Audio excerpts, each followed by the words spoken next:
What's going on, guys? I'm going to be breaking down the main slate for DraftKings for the NFL this week, Week 14. So let's jump right into it. So one of the ways that I'm going to go about this is I'm going to start out going position by position. First off, really liked Herbert coming into this week. Problem is, Mike Williams and Keenan Allen are both going to be out. So I think we can get really cheap with this. If you still want to go the Herbert route, you can go Herbert at quarterback. Drop all the way down to Jalen Guyton, who actually last week looked pretty solid. Only got 4 targets, but he was 4 for 4, 90 yards, and a touchdown for 18.9 points. He's all the way down to $3,400. I mean, that's going to leave a lot of room for other top-end players getting in there. Another way I like to go for this, stack-wise, is Russell Wilson. Russell Wilson finally has been playing. He's been playing solid the past 2 weeks. Now he faces the Houston Texans.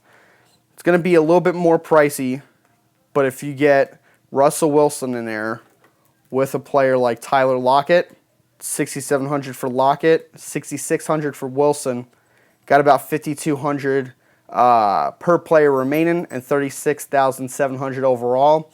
I think that's another great route. Then if we drop down a little lower at quarterback, got Teddy Bridgewater. Points-wise, not the best points overall when it comes to fantasy, but they're playing the Detroit Lions.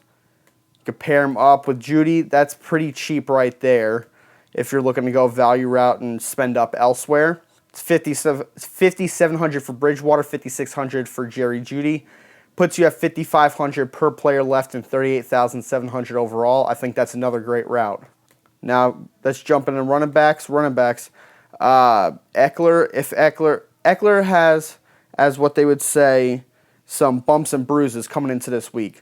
As long as he's all good to go, I think they're going to have to use him a lot this game with Mike Williams and Keenan Allen being out. Another one that I like right here, Fournette. Yeah, he's going up against Buffalo, but Fournette has been incredible the past 2 weeks. They played Atlanta, they played Indy.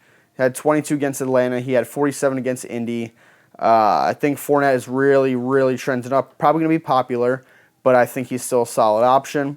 Cordell Patterson, I think, is a great option too, going against Carolina. Carolina, their defense has been okay, but, I mean, he's really the only thing that they have left in that offense that's working right. Drop down to Gibson. Gibson is always a good option every week. He's had 22 last week against the Raiders, and he had 26 against the Seahawks. Dallas defense is a little bit better, but I think they're going to be forced to run the ball a little bit more. Now, depending on Melvin Gordon's status, I like Javonte Williams a good bit. They're going against Detroit. I think he could have another big game after last week. Let's see who else we can go to. Actually, after the last 2 weeks, he's been pretty good. Kareem Hunt at $5,600. He's had 2 really bad weeks. I think he's really still easing back into it. It says right here he's not listed on our Week 14 injury report, so he's all good to go. I think he starts to slowly get back into that role that he was in previously before the injuries, so he's another option you can go to. Now, when we jump into receivers, really don't like the high-end receivers kind of at all. Maybe Godwin. Godwin, like I said, they're going against Buffalo. Could be a high-scoring game, could be a low-scoring game. It's kind of one that might be more fun to watch than actually use through DraftKings. We dropped down to Lockett. Lockett is another one I really like. I talked about the stack with Russ. It is a little bit more pricey, but it's something that could be great against Houston. Now, I would prefer Godwin over Evans. Not much of a price difference. I think Godwin gets more targets and catches and has a better chance at finding that end zone than Evans, especially over the past few weeks. Drop down to Renfrow. Renfrow is an automatic play every week for me, even against Kansas City. Kansas City's defense is not that great. I think Renfrow's a great play. Russell Gage, boom. Russell Gage, I think, is another incredible play. 2 great weeks going against Carolina. Had a great week against Tampa Bay. And if you can do great against Tampa Bay, I think Carolina shouldn't be a problem at all. Jerry Judy, that's another one I said to stack with. Stacking with Bridgewater, possibly pays off. Possibly has an average game. It's one that could go either way, but I think if you're trying to go the value route, it's a great route. Nick Westbrook, he's had some solid weeks, They were on bye last week, but week 12 he had 10.5 points. Week 11 against Houston he had 20.7. They're going to be going against Jacksonville. I mean that should be a pretty good matchup right there for him. Now we drop down a little bit more. Traquan Smith. Traquan Smith hasn't really done a whole lot this year, but on the positive note for him, Deonta Harris is out. With him being out, that makes Smith probably move more into the wide receiver 1 role. It looks like they are getting Kamara back. Kamara obviously is probably going to have a huge workload, but Taysom Hill, got to find someone to throw to. Okay, so I also talked about Jalen Guyton. I mean, that's one that I think is just an auto play right there, just because Mike Williams, Keenan Allen, both out. Who else is Herbert going to throw to? It's got to be Guyton. Could be Parham. Could be Palmer. Other than that, don't play it. I think he's the one that's going to bust out of the two. Guyton, I think, has a good chance to put up some boom-type numbers for them. Let's jump to tight end. First one I like is Kittle. Kittle, I mean, he's the one that is filling that role that you would think Ayuk would do with Deebo Samuel out. No, it's been Kittle. Kittle had last week 2 touchdowns. Where's his target? 12 targets, 9 receptions. I mean, that volume that he's getting is, I mean, that's incredible. That's at 6,900. If you're going to go the cheaper route on some of those receivers, you got to get up to Kittle. Gronk is another one. If Gronk is in, Brady's going to find him. Past 3 weeks, 21, 22, and 13 points. 6,000 these past 2 weeks. I think that's probably close to the price that he should be. But I mean, he's finding the end zone. He's getting the catches. He's getting the yards. I mean, he's doing it all. It's another great one. I really don't think there's much more you can do going down. Maybe Schultz, maybe Knox. Schultz is going against Washington.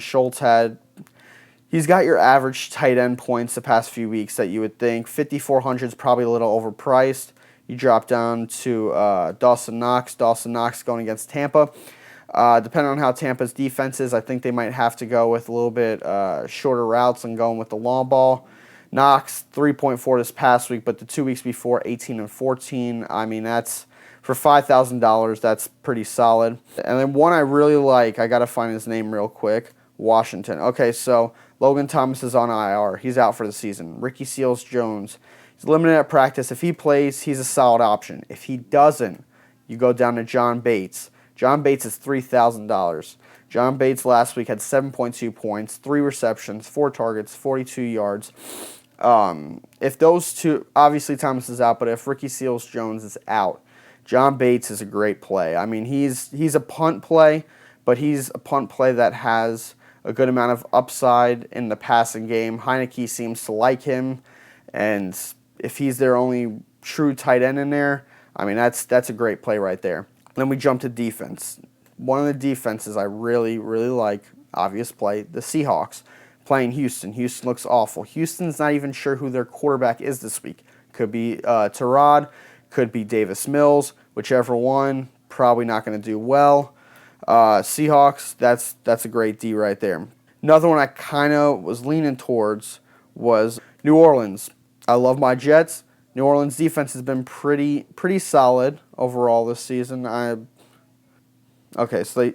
they started out solid, fell off the past few weeks. Still going against the Jets. That's a play right there. And there was one more I wanted to suggest. Carolina going against Atlanta. Carolina has had some solid weeks. They've had some off weeks, but playing Atlanta, even no matter where they're at in the game, Atlanta does have those late in the game turnovers, and that's where you can find those extra points at. Panthers D, good sack-wise, about right around 2 to 4 sacks per game. They are allowing a decent amount of points. Thing is, Atlanta doesn't really have much going for them right now besides Patterson and Gage. And so I think the Panthers is kind of more of a punt play, but I think their defense is solid. So if we're looking at stacking certain things, one of my favorite ones, Herbert and Guyton. So let's go to those two. Okay, so that leaves us at $5,600 per player and $39,500 overall. Then if we fit to get a little cheaper. Let's go Gronk instead of Kittle. Let's try Fournette and Gibson. Renfro, like I said, Renfro, automatic play for me. Then another one we can try to fit in there. Even though I said I do like the Panthers defense as a punt play, I think Russell Gage is one that we have to try to fit in there. So that leaves us at 41.50. Now let's jump to defense, get that in, and we'll go back to our flex. So if we get Seattle's defense in there, that leaves us at 5,200. Now at 5,200 for a flex, so we can go Dawson Knox. That's kind of right around where we're at. So if we go Dawson Knox, oh, you know what? Let's take Fournette out. Let's go with Javonte Williams just for the time being, unless Melvin Gordon is out. Now we can drop in Tyler Lockett, which I think is a great play this week. And boom, we fit that in. So there's no money remaining. Usually like to have a little bit left, but just for example-wise, you can fit Herbert, Javonte, Gibson, Guyton, Renfro, Gage, Gronk, Lockett, and Seahawks D in there, and you're all good to go. And I think that right there is a great lineup. Playing probably a few lineups, but that's definitely one that I'm thinking of sticking with. All right, so if you like that and you like that content, you like the way I went about that, if you have any suggestions of any ways I can change anything, let me know in the comments. Like and subscribe and look for more next week. Planning probably around Wednesday or Thursday every week to get this content out there.